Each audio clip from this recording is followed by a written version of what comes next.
한 주간 동안 안녕하셨습니까? 오늘은 베델성서 신약 교재 제 3과 사람이신 예수 이 교재를 함께 공부하도록 하겠습니다. 우리는 그 2과에서 말씀이 육신이 되어라고 하는 주제로 하나님이신 예수님을 만나봤죠. 근데 이번 3과에서는요. 사람이신 예수님을 만나려 하려고 합니다. 사람이신 예수. 2과에서는 하나님이신 예수, 3과에서는 사람이신 예수라고 하는 분을 사람이신 예수님을 만나려고 합니다.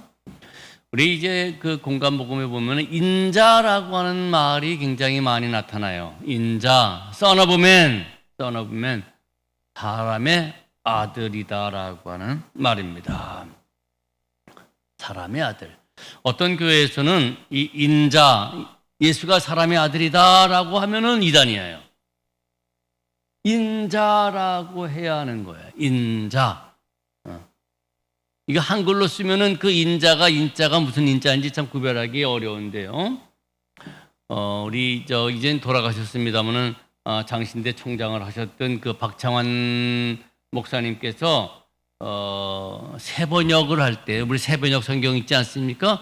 세번역을 할 때에 사람의 아들로 번역했다가 굉장히 곤경에 처한 적이 있어요. 아니 사람의 아들을 사람의 아들로 번역했는데 그러면 안 된다는 얘기지. 인자로 번역해야 한다라고 하는 이야기예요. 인자. 이 박창환 목사님께서 이제 우리 신학하시는 분들은 한 번씩 다 읽어보면 좋겠습니다만은 성경의 형성사라고 하는 아주 자그마한 책, 그러나 굉장히 중요한 책을 썼어요. 성경이 어떻게 형성됐는가.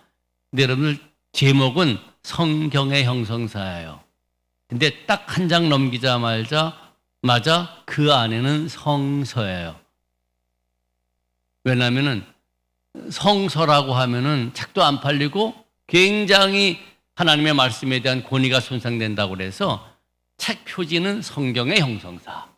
그 다음에 그 다음 장부터는 성서라고 하는 말로 그렇게 이제 바뀌게 되는데 어떻든 간에 이분께서 세번역 성경을 만들 때에 인자라고 하는 말을 사람의 아들로 번역했다가 굉장히 곤란을 처했다라고 하는 그런 얘기입니다.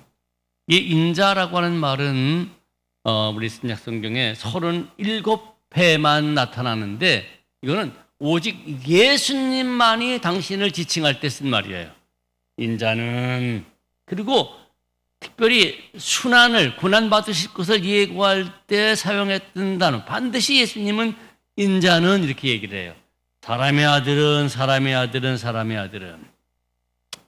사실 이 인자 사상은 이사야 53장, 특별히 다니엘서의 그 구약적인 배경으로 볼 때에 소위 메시아를 지칭하는 말입니다.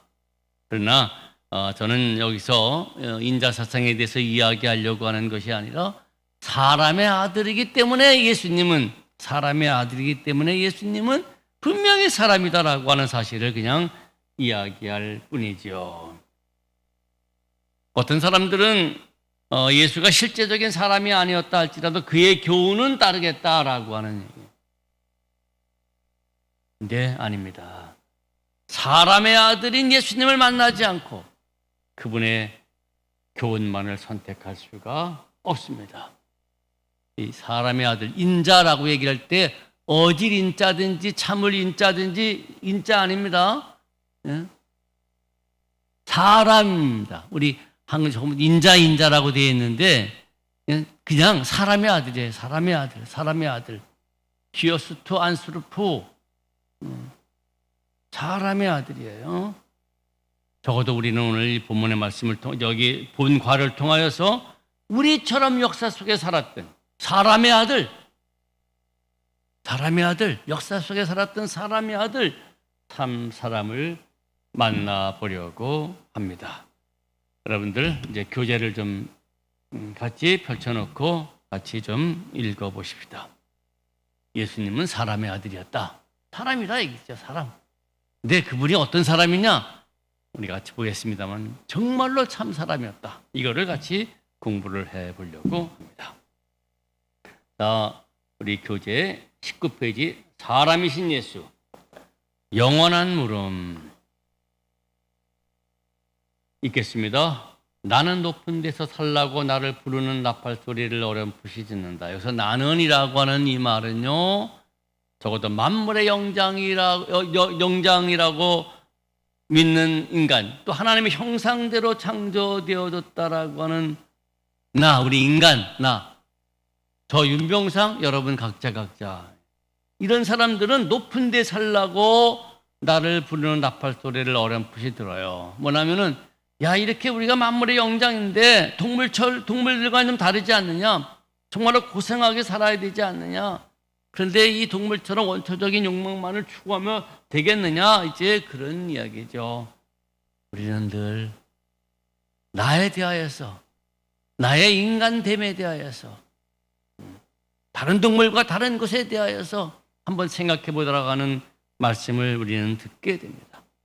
그냥 시적으로 표현됐기 때문에 그냥 쭉 읽어보겠습니다. 나는 때때로 천사의 날개 소리를 들었으며 그런 다음에는 낯선 곳에서 길 잃은 나그네라고 하는 막연한 의식과 싸운다. 이렇게 살아서는 안 되는데 이런 얘기죠. 만일 내게 영혼이 있다면 내 영혼은 나에게 떠나온 동산으로 돌아가라고 괴롭히지만 내게는 동산에 대한 기억이 전혀 없다. 우리의 본향에 대한 얘기, 존재의 근원에 대한 기억이 없어요. 나를 그리로 안내할 길과 사람이 있는가? 인생은 빵을 위한 투쟁기상의 것인가? 고통으로 시작하여 고통으로 마치는 우연한 존재는 아닌가? 여기저기에 색깔이 튀어서 얼룩졌을 뿐 아무 무늬도 없는 미추광이 같은 누비 이물은 아닌가? 인생은 하나의 피석 아래서 끝나고 말 것인가? 나는 누구인가? 나는 무엇이 되어야 하는가? 부야마이, 나는 누구인가? 도대체 인간은 누구인가? 인생 살면서 우리는 이런 소위 자기 갈등 이런 거에서 우리는 한 번쯤 늘 한 번이 수없이 많은 경우를 이렇게 경험하면서 살아가는 거예요. 나는 도대체 누구인가? 자, 이것이 우리 인간의 영원한 물음인데요. 이럴 때에 인간 예수를 보고 한번 생각해 보자 얘기예요. 읽겠습니다. 인간 예수를 보고 생각하라. 여기에 인간성의 최고점에 이른 살과 피를 가진 인간이 있다. 인간의 인간성의 최고점. 이 얘기는 하나님의 형상대로 창조된 본래 그 사람, 그 본디의 인간, 그 살과 피를 가진 그 본리의 인간, 이분이 있다 얘기죠. 그는 시간과 공간 속에 머무시고 하나님께서 의도하신 대로의 인간을 보여주신 역사에 실제했던 인물이었다. 참사람, 베레오모, 바로 예수님이에요.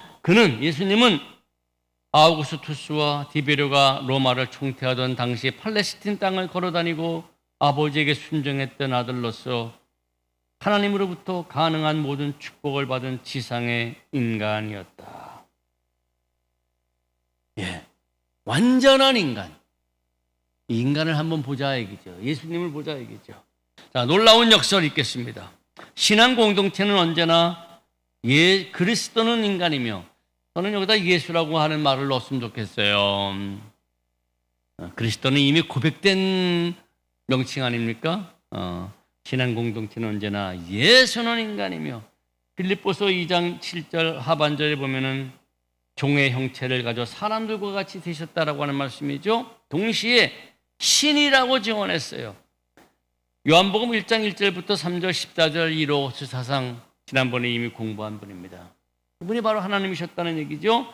고린도후서 5장 19절 보면요, 하나님 안에 하나님께서 그리스도 안에 계셨다라고 하는 말씀이 나와요.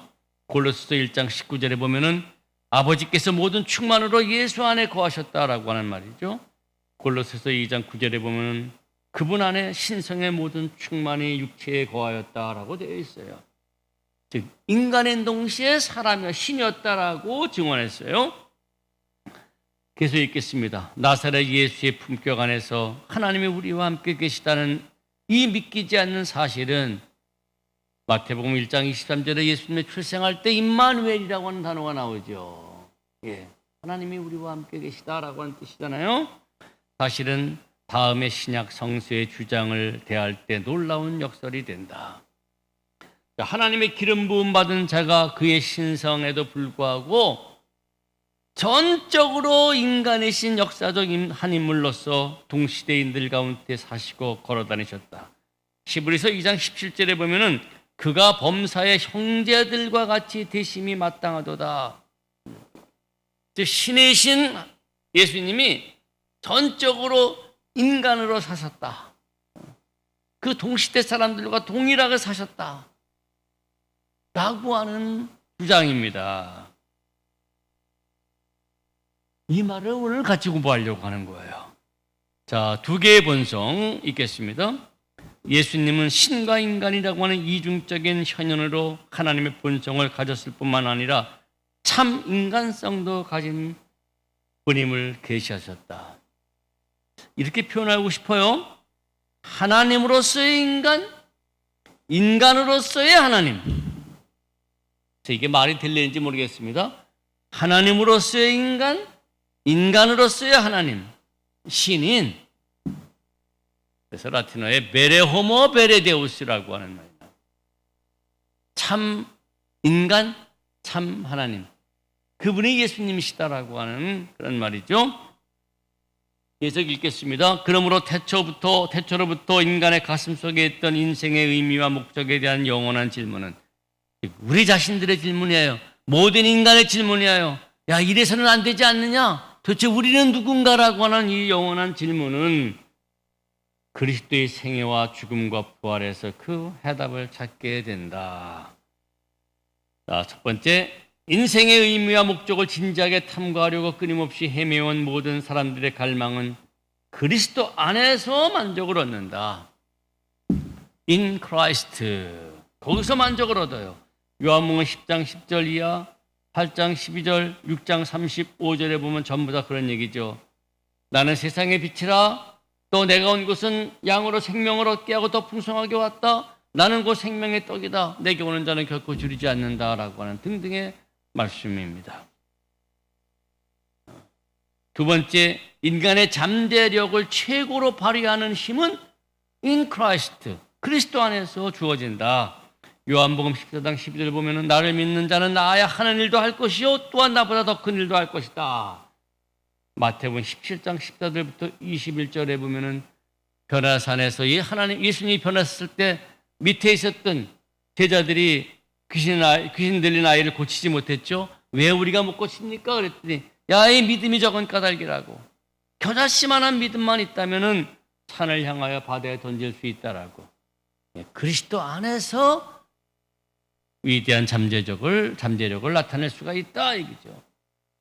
세 번째, 하나님의 뜻으로 인간에게 부여된 영원한 축복의 장래가 그리스도 안에서 실현되었다. 요한복음 5장 24절에 보면 내 말을 듣고 또 나를 보내신 이를 믿는 자는 영생을 얻었고 심판에 이르지 아니하리니 사망에서 생명으로 옮겨졌느니라.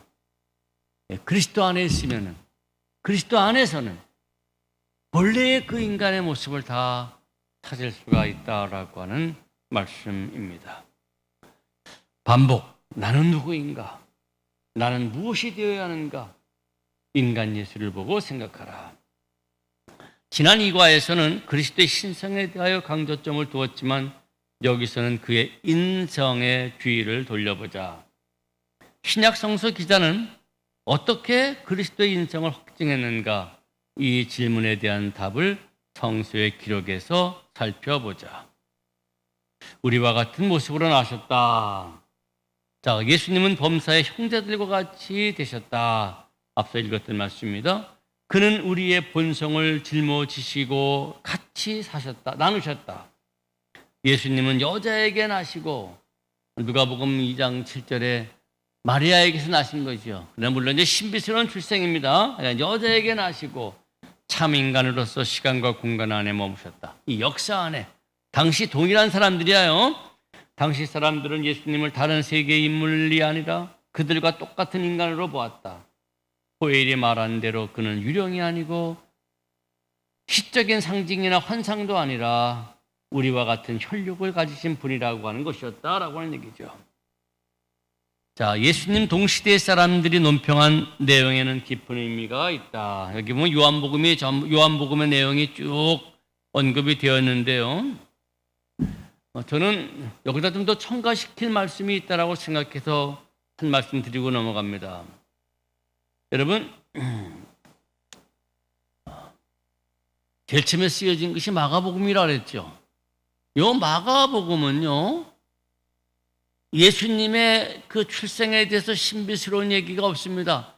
성년이 되었을 때에, 이제 누가복음 때 말씀드리겠습니다. 예수님이 몇 살 때쯤에 활동을 하십니까? 그러니까 누가복음에만 나타나는 얘기예요. 30살쯤에 그 얘기예요. 누가복음 공부할 때 말씀을 드리겠습니다. 30살 되었을 때에 등장하게 됩니다. 근데 이와 같은 예수 그리스도를 마태복음과 누가복음은 그의 출생 이전의 신비스러운 하나님의 섭리, 하나님의 뜻, 하나님의 계획에 대하여서 이야기를 하죠. 그래서 예수님을 좀 더 신비스러운 인물로서. 요한복음은 어떻습니까? 맨 마지막에 기록된 요한복음, 아예 그분은 이 로고스 사상을 통하여서 하나님이셨다라고 하는 얘기를 해요. 하나님의 아들이셨다는. 이 마가복음은 순수한 우리와 동일한 어떤 청년이 하나 나타나는 거예요. 사람으로 나타나는 거예요. 그리고 우리 마가복음 6장을 한번 보실까요? 마가복음 6장 3절에 보면요. 6장 1절부터 읽겠습니다. 예수께서 거기를 떠나서 고향으로 가시니 제자들도 따르니라. 안식일이 되어 회당에 가르치시니 많은 사람이 듣고 놀라 이르되 이 사람이 어디서 이런 것을 얻었느냐? 이 사람이 받은 지혜와 그 손으로 이루어지는 이런 권능이 어찌 됨이냐? 이 사람이 마리아의 아들 목수가 아니냐? 야고보와 요셉과 유다와 시몬의 형제가 아니냐? 그 누이들이 우리와 함께 여기 있지 아니하냐? 하고 예수를 배척한지라. 자, 마태복음과 누가복음에 의하면은 이분은 벌써 출생 전에 하나님이 점지했고 하나님의 계획이 있어서 동정녀 탄생이다라고 하는 신비스러운 것이 있기 때문에 그분이 받은 지혜, 그분이 이룩한 권능, 이거 다 하나님이 주신 것으로 생각할 수가 있습니다. 근데 마가복음에는 그런 것이 없다니까요. 그냥 청년으로 등장해요. 그래서 사람들이 이 사람이 마리아의 아들 목수가 아니냐라고 얘기를 해요. 이 사람이라 이게. 우리와 다를 법 없이 그 어느 동네 살고 있었던 어느 동네 사는 그 누구 집 아들 아니야 얘기해요. 사람이다라고 하는 얘기. 그래서 마리아의 아들 목수가 아니냐. 사실 누가복음에는요. 마리아의 아들이 아니라 요셉의 아들로 등장하게 됩니다. 나타나게 됩니다. 누가복음 4장 22절에 보면은 요셉의 아들이 아니냐라고 그렇게 되어지는데 어찌됐든지 간에 그 당시에 모든 사람들은 전부 다 예수를 특별한 사람, 특별한 어떤 신적 존재라든지 그런 것이 아니라 사람으로 본다. 오늘 우리 교재에는 전부 다 요한복음의 얘기만이 기록되어 있기 때문에 제가 이 한 말씀 드리고 이제 다시 교재로 넘어오겠습니다. 요한복음 1장 30절에 보면은요. 내 뒤에 오는 사람이 있는데 나보다 앞선 분이다. 세례 요한의 얘기죠.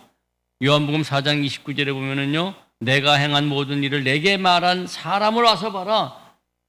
수가 동네의 사마리아 여인이 한 얘기죠. 요한복음 5장 11절 보면은 나를 낫게 한 그 사람이 자리를 들고 걸어가라고 하더라. 또 이 베데스다 연못가 38년 된 환자가 사람들에게 한 얘기예요. 그 다음에 요한복음 6장 52절 이 사람이 어찌 능히 자기 살을 우리에게 주어 먹게 하느냐? 유대인들이 한 얘기예요. 7장 4절에 보면 스스로 나타나기를 구하면서 묻혀서 일하는 사람이 어디 있겠냐? 예루살렘에 가라. 예수의 형제들이 한 얘기예요. 요한복음 7장 15절에 보면은 이 사람은 배우지 아니하였거늘 어떻게 글을 아느냐? 예루살렘에 거주하는 유대인들이 한 얘기였어요.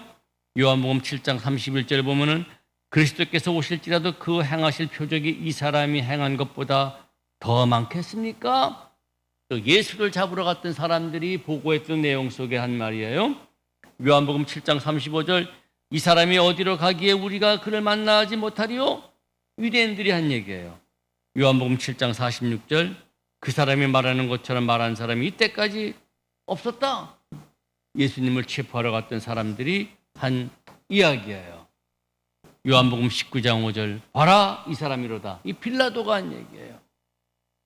요한복음 8장 40절 그리고 예수님은 자신에 대하여 말씀하셨다. 지금 하나님께 들은 진리를 너희에게 말한 사람의 나를 죽이려 하는도다. 자신을 죽이려고 하는 유대인들에게 하는 얘기예요. 무슨 말씀인가 하니 그 당시에 모든 사람들은 예수 그리스도를 자기들과 동일한 사람 안수를 포 사람으로 다 이야기했다라고 하는 말입니다. 계속 교재를 읽어나가겠습니다. 21페이지 위에서 네 번째 줄입니다. 예수님은 참 사람으로 보이셨다. 저는 이것도 조금 바꿨으면 좋겠어요. 예수님은 참 사람으로 사셨다. 그렇게 해야죠. 참 사람으로 사셨지 보이신 게 아니에요. 예수님은 참 사람으로 사셨다. 그는 시험을 당하였고 슬퍼하였고 두려워하였고 지치고 피로하였으며 마음과 심령이 고민하셨고 목마르셨고 배고프셨으며 외로움도 느끼셨고 거절당하셨고 아픔과 고난을 당하셨다. 예수님은 우셨고 그의 주위에 있는 다른 사람들과의 우정과 친교가 필요함을 보여주었으며 지식에 제한되어 있음도 고백하셨다. 여러분들은 성경 구절을 전부 다 좀 찾아 읽으시면 좋겠어요.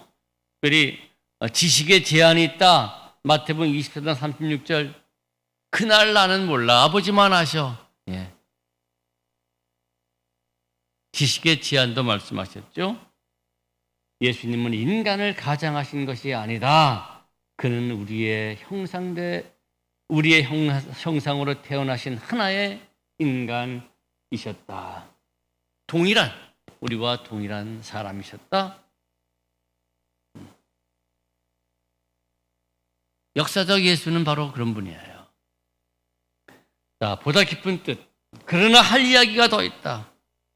그것은 예수님의 인간성은 성취된 인간성이었다라고 하는 겁니다. 그리스도의 인간성, 예수의 인간성이라고 좀 바꿨으면 좋겠어요. 그리스도의 인간성은 성취된 인간성이었다. 첫 번째 아담에게서 소름 끼치도록 잘못 진행되었던 인간 드라마에 대한 대응 혹은 교정이신 나사렛 예수를 성서 기자들은 다음과 같이 묘사한다. 이게 무슨 말씀인가? 첫 번째 사람 아담. 창세기 3장의 말씀이 타락 아닙니까? 첫 번째 사람은요. 제한된 범위 내에서 살아야 함에도 불구하고 하나님의 피조물로 살아야 함에도 불구하고 뱀이 그래서 선악과를 따먹어서는 안 됨에도 불구하고 그 하나님의 명을 어기면서 뱀이 그거 따먹으면은 하나님과 같이 되겠다라고 할 때에 그는 그것을 따먹고 하나님처럼 되려고 합니다. 인간의 오만 휴브리스. 그때 인간은 실패하는 거죠. 잘못 진행된 거죠. 근데 예수님은 그 첫 번째 아담의 실패, 첫 번째 아담의 잘못을 교정하고 바르게 대응합니다. 그것이 예수님의 모습입니다. 자, 읽겠습니다.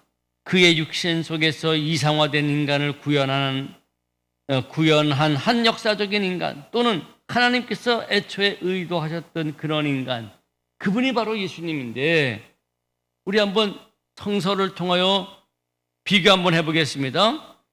자, 나사렛 예수가 첫째 아담에게 주어졌던 모든 성품을 지니고 있었다라고 성서가 말하는 것은 물론 우연이 아니다. 양쪽, 즉 첫 번째 사람인 아담과 두 번째 사람 예수, 이 둘이 다 하나님의 완전한 형상대로 태어났다. 즉 창세기 1장 21절에 보면은 이 첫 번째 사람 아담도 첼렘 엘로힘 하나님의 형상대로 태어났죠. 그 다음에 예수님 두 번째 사람 예수님도 골로새 1장 15절에 보면은 그는 보이지 않은 하나님의 형상이요라고 되어 있어요. 예수님도 하나님의 형상을 가진 동일한 존재로 태어나는 겁니다. 그 다음에 양쪽 다 죄 없는 자로 선언받았다. 예. 첫 번째 사람 아담도 마치 죄 없는 사람이었어요. 창세기 2장 25절에 보면 벌거벗었으나 부끄럽지 않았다라고 하는 말이 그런 얘기예요. 하나님 앞에 숨길 것이 없는 그런 죄인이 아니었어요. 예수님도 마찬가지예요. 히브리서 9장 14절에 보면 흠없는 자기를 하나님께 드린 예수님이라고 표현이 나와요. 히브리서 7장 26절에 보면은 거룩하고 악이 없고 더러움이 없고 죄인에게서 떠나 있었던 예수에 대한 얘기가 나와요. 고린도후서 5장 특별히 21절 보면은 죄를 알지 못한 분이라고 되어 있어요. 그래요. 첫 번째 아담도 두 번째 아담도 본래 죄가 없어요. 세 번째, 양쪽 다 시험을 받죠. 창세기 3장 1절부터 5절 뱀의 시험을 받죠. 예수님도 마태복음 4장, 누가복음 4장에서 사탄의 40일간 금식하는 후에 시험을 받게 됩니다. 양쪽 다 하나님의 제한된 자유의 범위 내에서 살도록 부름을 받아요. 창세기 2장에 보면 모든 인간은 동산의 각종 나무의 실과는 따먹을 수 있지만 선악을 알게 하는 나무의 나무는 따먹지 말라라고 하는 그 자유는 무제한적 자유가 아니라 제한된 자유 안에 살도록 부름을 받아요. 다시 말씀드립니다. 첫 번째 아담이나 두 번째 아담 예수는 동일하게 하나님 형상대로 창조받았고요. 둘 다 죄 없는 분이었고요. 양쪽 다 시험을 받고 다 제한된 자유 안에서 살도록 부름을 받아요. 그런데 이 첫 번째 아담과 두 번째 아담의 대비점이 있어요. 너무 달라요. 있겠습니다. 그러나 아담이 한 길을 그리고 예수가 다른 한 길을 각각 가게 된 최후의 갈림길이었다. 된 것은 최후의 갈림길이었다. 첫 번째 아담 하나님처럼 되려고 선악과를 따먹어요. 예수님은 아니에요. 빌립보서 2장 6절 보면은 하나님과 동등됨을 취할 것으로 여기지 아니하시고 자기를 낮추세요. 이게 대비되는 거예요. 첫 번째 아담, 우리 인간이라고 얘기할 수가 있죠. 하나님같이 되려고 하는, 그래서 하나님의 위치에 서려고 했어요. 제 마음대로 살려고 했어요. 자기가 인생의 주인이 되려고 했어요. 그러나 두 번째 아담은 예수님은 아니에요. 하나님과 동등됨을 취할 것을 여기지 아니에요. 계속 읽겠습니다. 예수 그리스도는 아담이 인지하지 못했던 한 진리를 인지했다. 그는 전적으로 하나님께만 속한 특권을 자기의 것인 양 주장하지 않았다. 그리고 창조 때 처음 사람 아담을 유혹한 제약이 없는 자유를 가지려는 이상향도 추구하지 않았다. 하나님을 인정한 거예요. 하나님의 주권 인정한 거예요. 하나님의 하나님됨을 인정해요. 계속 읽어나갑시다. 그가 지녔던 수단과 방법, 하나님께 순종하는 일이 그리스도의 생활 형태를 지배했다. 빌립보서 2장 8절 자기를 낮추고 죽기까지 복종하심. 그러므로 그의 인격 안에서 영원한 아버지 되시는 하나님을 완전히 의존하는 삶을 보이셨다. 거기 나오는 마가복음 1장 35절, 6장 46절, 7장 34절 전부 다 얘기는 철저한 기도 생활을 해요. 이 철저한 기도 생활이라는 것은 하나님께 자기 자신을 의존하는 하나의 모습이에요. 또 늘 감사했다. 누가복음 2장 17절, 22장 19절 보면은 늘 하나님, 특별히 이 유월절 떡을 가지시고 축사하시는 내용이에요. 이것이 하나님께로부터 온 것임을 늘 감사하죠. 또 끝없이 하나님의 뜻을 행하려는 굳은 결단이 있었다. 요한복음 5장 30절 보면 나를 보내신 이의 뜻대로 나는 한다라고. 6장 38절도 동일한 말씀이에요. 그다음에 8장 29절에 보면은 그가 기뻐하시는 일을 하겠다라고. 또 10장 36절 38절 7장 4절은 자기의 일이 아니라 하나님의 일을 하려 하신다. 예수님의 모습이 바로 이에요. 철저하게 하나님께 자기 자신을 의존하고 늘 감사하고 끊임없이 하나님의 뜻을 행하려고 결단하시고 행동하시는, 이게 바로 참 사람, 두 번째 아담인 예수님이 나타내 보여주셨던 하나님에 대한 순종이었어요. 읽겠습니다. 그리고 이 완전한 순종의 역할을 하심으로 나사렛 예수는 인간에게 부여된 충만한 능력과 약속과 가능성을 자기의 것으로 향유하셨다. 즉 실로 하나님의 형상대로 창조된 모든 인간이 누릴 수 있는 것을 다 보여주신 거예요. 원래 인간은 충만한 능력, 우리에게 주어진 약속, 가능성, 이것이 다 있는데 범죄했기 때문에, 하나님을 거부했기 때문에 이런 것을 누리지 못하고 있는 것인데, 예수님은 그런 것들을 다 나타내 보이셨고 향유하셨다라고 하는 말입니다. 계속 읽겠습니다. 예수의 자세와 그 정화. 물론 이와 같은 그리스도의 속성은 당시 사람들을 놀라게 하고, 그리고 때로는 그의 제자들도 당혹하게 했죠. 그리하여 언제나 인간 예수는 이 세상에 대해서 영원한 진리를 가르쳐 주셨다. 즉 자아를 완전히 부정하고 영원한 아버지의 뜻과 목적에 전적으로 의존하고 순종하는 데서 참 인간성의 꽃은 무성하게 되고 성장한다. 이게 다시 강조합니다. 나를 먼저 부정하는 거예요. 그 다음에 영원한 아버지의 뜻과 목적에 전적으로 의존하는 거예요. 그리고 순종, 이러면은 본디 인간, 하나님의 형상대로 창조했던 그 본디 인간으로서의 삶을 누릴 수 있다라고 하는 말씀입니다. 물론 이러한 하나님과 인간 간의 결합은, 이걸 어떻게 설명해야 될지 모르겠어요. 하나님과 인간과의 결합. 그래서 하나님으로서의 인간으로서의 하나님, 뭐 이렇게 표현을 했습니다마는, 이 하나님과 인간 간의 결합은 태초의 창조주 아버지에 의하여 인간 존재의 기본으로서 의도되어 있었다. 그리고 예수님이 오셨을 때 역사는 그 결합과 그 결과로 나오는 힘의 신뢰를 보았다. 요한복음 14장 10절부터 11절 뭡니까? 빌립이 예수님께 아버지를 보여달라고 할 때에, 즉 하나님을 보여달라고 할 때, 야 이 사람아, 그렇게 오랫도록 같이 있으면서 아버지를 보여달라고 그러냐 얘기죠. 그러면서 내가 아버지 안에, 아버지가 내 안에 계신 것을 왜 알지 못하느냐라고 역사 속에서 그 결합을 보여줬던 거예요. 또 그 결과로 나오는 힘, 요한복음 14장 12절 무슨 말씀입니까?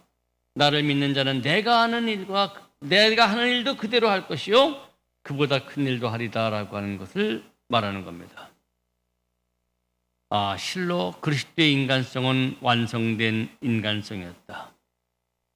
완성된이라고 표현하기보다는 완전한 인간성. 그렇게 좀 이 말도 좀 바꿨으면 좋겠어요. 실로 그리스도의 인간성은 완성된 인간성이었다. 실로 예수의 인간성은 완전한 인간성이었다. 그렇게 표현하면 참 좋을 것 같아요. 자, 마지막 되풀이 되어지는 질문. 여기서 아담은 타락한 인간이에요. 우리를 얘기해요. 아담은 그의 반향으로 초래된 모든 좌절과 이루지 못한 인간성 또는 실현되지 못한 꿈을 가지고 그리스도 곁에 서 있다. 성경의 기록은 이를 간결하게 다음과 같이 말한다. 아담 안에서 모든 사람이 죽은 것 같이, 첫 번째 아담이에요. 그리스도 안에서, 두 번째 아담이에요. 그리스도 안에서 모든 사람이 삶을 얻으리라. 사람이, 그래서 우리예요. 우리가 하나님 아래서 무엇이 될 수 있는가? 인간 예수를 보고 생각하라.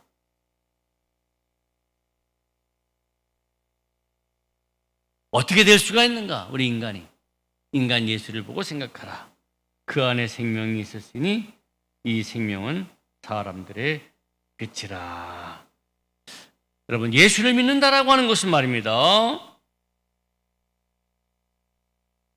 예수님이 보여주셨던 것처럼 내가 하나님 안에, 하나님이 내 안에 계셔서 이것을 온전한 하나님의 형상대로의 회복을 하기 위함이에요. 즉 우리가 예수님을 믿는다라고 하는 것은, 구원받는다라고 하는 것은 어찌 보면은 죄의 용서, 영생 이런 말도 되지만은 예수님처럼 참 사람 되어지는 것, 온전한 인간성 회복, 하나님의 형상의 회복, 참 사람됨을 이루려 함이다라고 하는 말씀입니다. 예수 믿는 이유가 바로 그거예요. 아니, 예수님처럼 그렇게 순종하면은 우리에게 부여된, 하나님의 형상으로서 부여된 모든 잠재력을 다 드러낼 수가 있다라고 하는 말씀입니다. 예수님이 나타내신 이적은 하나님의 아들로서의 증거일 뿐만 아니라 사람의 아들로서의 증거 두 가지 다 포함되리라고 생각합니다. 오늘 이렇게 함으로 제3과 사람이신 예수 마치도록 합니다. 감사합니다.